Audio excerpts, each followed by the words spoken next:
Let me ask you a question. What if today was the last sunrise you'd ever see? Imagine waking up tomorrow and realizing you never said the one thing that matters most to the people you love. It's a thought that makes you stop and think, right? In our daily lives, we often get caught up in mundane things, scrolling through Facebook, looking at old photos, or watching TV. But in doing so, we miss out on the moments that truly give life meaning. Those are the moments spent with family and friends, the ones that create lasting memories and deep connections. I remember when my grandfather passed away. He was a man of few words, not one to share his feelings. But in his final days, as he lay in bed, he started telling me stories about his childhood, his time in the war, and how he met my grandmother. Stories I'd never heard before. It made me realize how little I knew about him, and I wished I had asked him more when he was still healthy and able to share. And it's not just my family. Many seniors have similar regrets. According to a study on bereavement-related regrets, a significant number of widowed older adults feel regret over things left unsaid or undone with their deceased spouses. Bereavement regrets. These regrets can linger and affect their mental health long after the loss. But it's not just about regrets when it's too late. It's about living fully right now, making the most of the time we have left, and ensuring that we leave a legacy that our loved ones can cherish. So, stick with me for the next 30 minutes. I'll share with you 5 essential steps that every senior needs to take to live a fulfilling life and leave a lasting legacy. These steps are based on advice from trusted sources like AARP, Next Avenue, and Senior Planet, and they're designed to help you make the most of your golden years. 1. Reconcile old wounds. Let's start with something close to the heart of many people: family relationships. Family conflicts can be one of the most painful and enduring things. And unfortunately, as we age, these conflicts can become deeper, especially if they are not resolved. While I couldn't find an exact statistic that 7 out of 10 seniors regret unresolved family conflicts, studies show that regrets about family are common among older adults. For example, research on bereavement highlights how many widowed seniors feel regret over things left unsaid or undone with their spouses. Bereavement regrets. These regrets can linger and affect mental health for years. But it's not just about marital relationships. Family conflicts can involve siblings, children, parents, or other family members. These conflicts can stem from misunderstandings, emotional hurts, financial disagreements, or simply distance over time. I have a personal story to illustrate this. My cousin and I had a falling out many years ago over something trivial, but it became a deep rift. We didn't speak for 30 years. It wasn't until she was on her deathbed that we reconciled. She reached out to me, and we had a tearful conversation where we forgave each other. But it was almost too late. I often wonder what those 30 years would have been like if we had mended our relationship earlier. So, what can you do if you have unresolved family conflicts? The first step is to acknowledge them. Don't pretend they don't exist or that they will go away on their own. Face them head on. Start by writing down what the conflict is. Be honest with yourself. Then, think about what you can do to resolve it. This might mean apologizing, even if you believe you're not entirely at fault. Sometimes, taking the first step can open the door to reconciliation. If writing is easier for you, consider sending an email or a letter. If you prefer direct communication, pick up the phone or arrange a meeting. The important thing is to take that first step. Remember, it's never too late to heal old wounds. And doing so can bring great peace and joy to your life and the lives of your loved ones. Let me share another story. I knew a senior who had been estranged from her son for years due to a disagreement about his career choices. She felt he was wasting his potential while he felt she was controlling. They stopped speaking entirely. But when she was diagnosed with cancer, she realized how much she missed him and regretted their estrangement. She wrote him a letter, apologizing and expressing her love. He responded immediately, and they were able to reconcile before she passed away. It was a beautiful moment of forgiveness and love.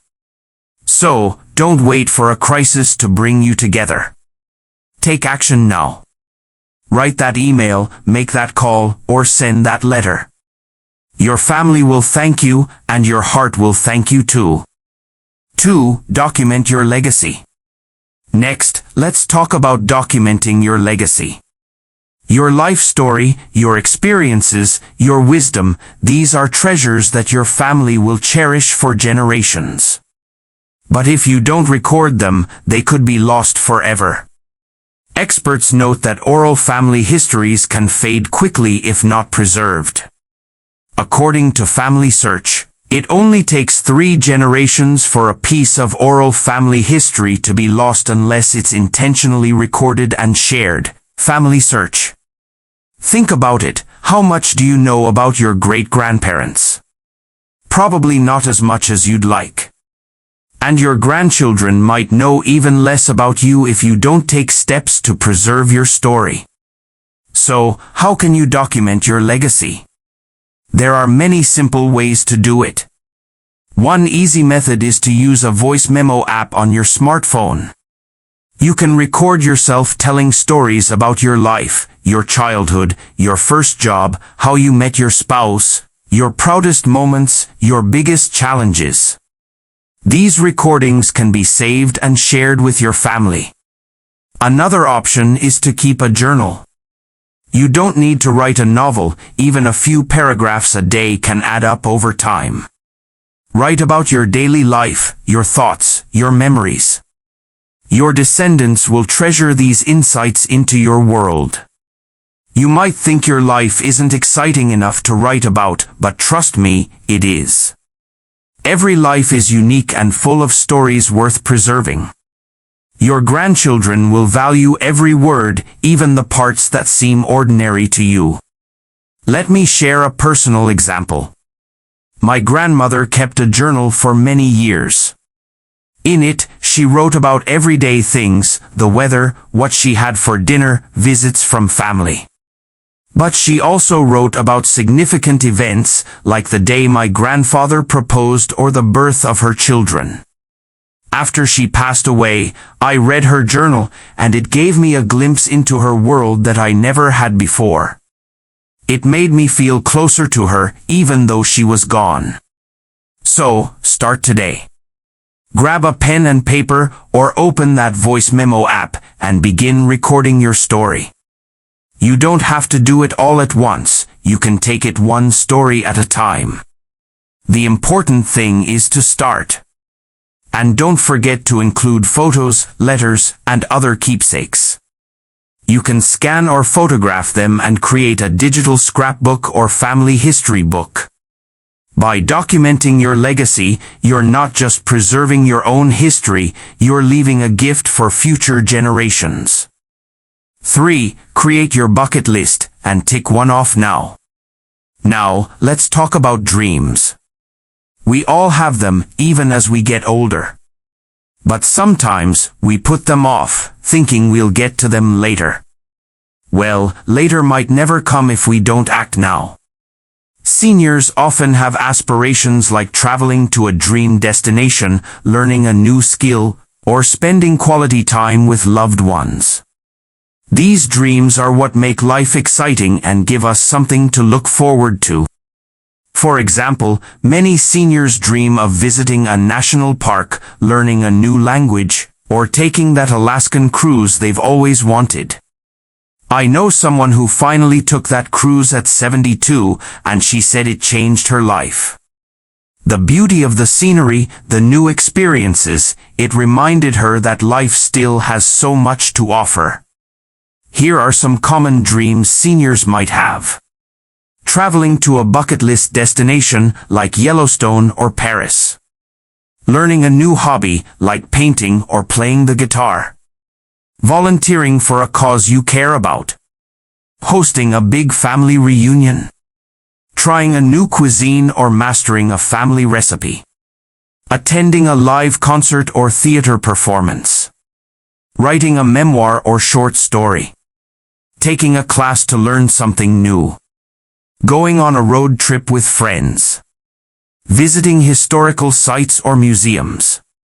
So, what's on your bucket list? Write it down today. Then, pick one thing you can start working on right away, even if it's just researching or planning. Don't wait for the perfect moment or until you have more money. Life is unpredictable, and opportunities can pass us by if we're not proactive. Let me tell you about a friend of mine. She always dreamed of going on an Alaskan cruise but kept putting it off, thinking she'd do it when she retired or had more savings. But when she turned 72, she decided she couldn't wait any longer. She saved up, booked the trip, and went. She said it was one of the best experiences of her life, the stunning landscapes, the activities, and the new friends she made along the way. It completely changed her perspective on life and showed her that it's never too late to pursue your dreams. So, what's stopping you? Is it fear? Lack of time? Money? There are ways to make your dreams happen, even on a budget or with physical limitations. For example, if you want to travel but can't afford a big trip, consider a local day trip or a virtual tour. If you want to learn a new skill but have mobility issues, look for online classes you can take from home. The key is to start. Take that first step, and you'll be amazed at how good it feels to be moving toward your goals. What's on your list? Let's make it happen. 4. Get your affairs in order. This next step might not be the most pleasant to think about, but it's absolutely crucial, getting your affairs in order. This includes writing a will, setting up a power of attorney, and creating advance healthcare directives. According to AARP, nearly 60% of Americans over 65 die without a valid will. AARP will survey. That's a staggering number, and it can leave your loved ones in a difficult position, trying to figure out your wishes and how to handle your estate. Having a will ensures that your assets are distributed according to your wishes, whether that's leaving money to family, donating to charities, or any other preferences you have. A power of attorney allows you to designate someone to make financial decisions on your behalf if you're unable to do so. This is especially important if you become incapacitated. Advance healthcare directives, also known as living wills, outline your wishes for medical treatment if you can't communicate them yourself. This might include decisions about life support, resuscitation, or other end-of-life care. I know this can feel uncomfortable to think about, but trust me, leaving your loved ones in chaos after you're gone is far worse. By taking care of these things now, you're showing love and responsibility for your family. Let me share a story about why this is so important. I had a neighbor who passed away suddenly without a will. His family was left to sort through everything, and it was a nightmare. There were disagreements about who should get what, legal fees piled up, and it took months to resolve everything. It caused so much stress and even strained relationships among family members. On the other hand, my aunt had everything in order when she passed away. She had a will, a power of attorney, and advance directives all set up. Her family didn't have to worry about legal battles or uncertainty. They could focus on grieving and remembering her. So, how do you get started? It's simpler than you might think. First, schedule an appointment with an estate planning attorney or use online services that can help you create these documents. There are also free or low-cost resources available through organizations like AARP. Here's a simple checklist. Write a will. Set up a power of attorney. Create advance healthcare directives. Update beneficiary designations on accounts like life insurance and retirement funds. Organize important documents, birth certificate, social security card, insurance policies, and let your designated person know where they are. Consider writing a letter of intent to explain your wishes and provide guidance for your loved ones.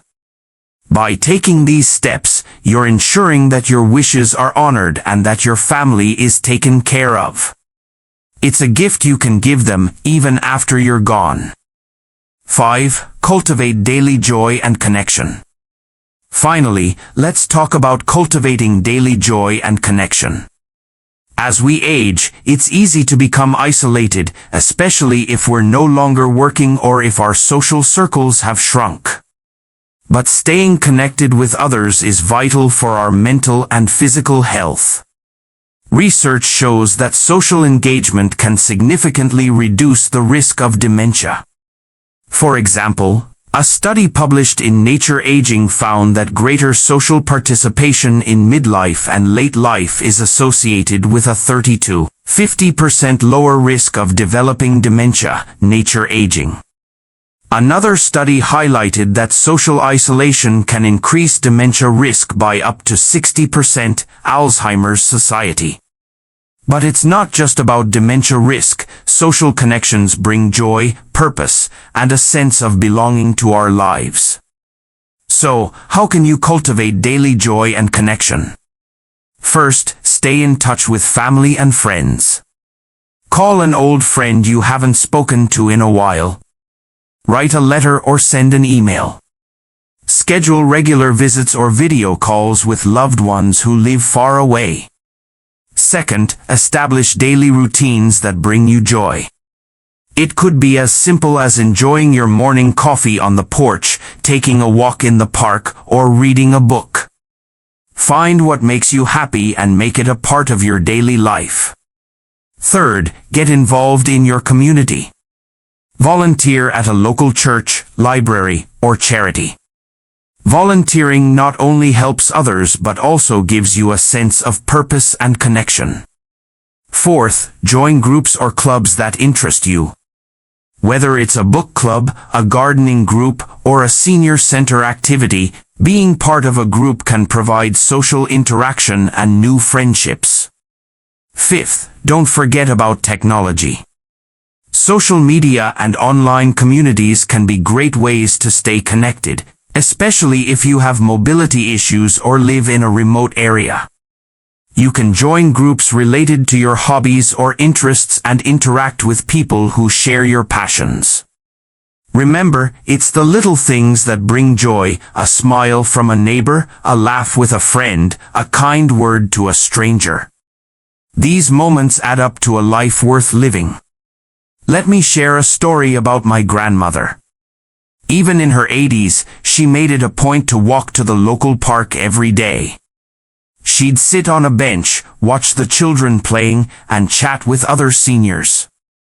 She said those daily outings kept her spirits up and gave her something to look forward to each day.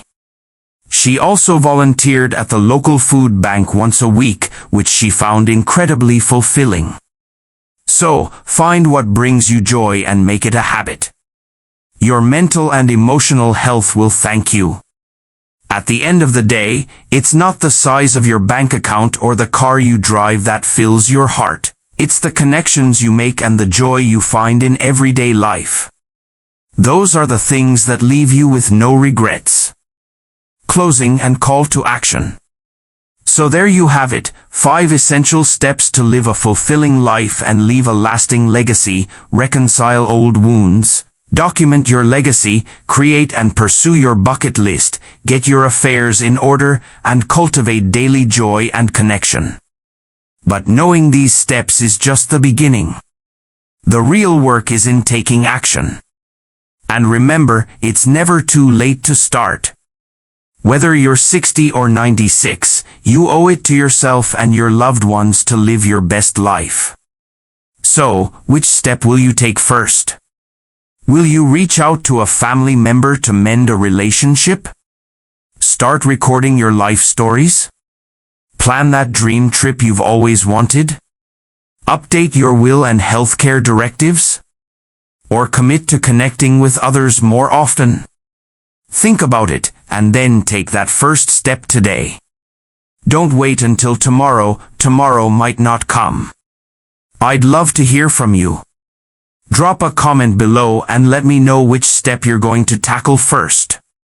Share your thoughts, your stories. Let's inspire each other to live with no regrets. And if this video resonated with you, please hit that subscribe button and share it with a friend who might need a little nudge to start living their best life. Thanks for watching, and I'll see you in the next one.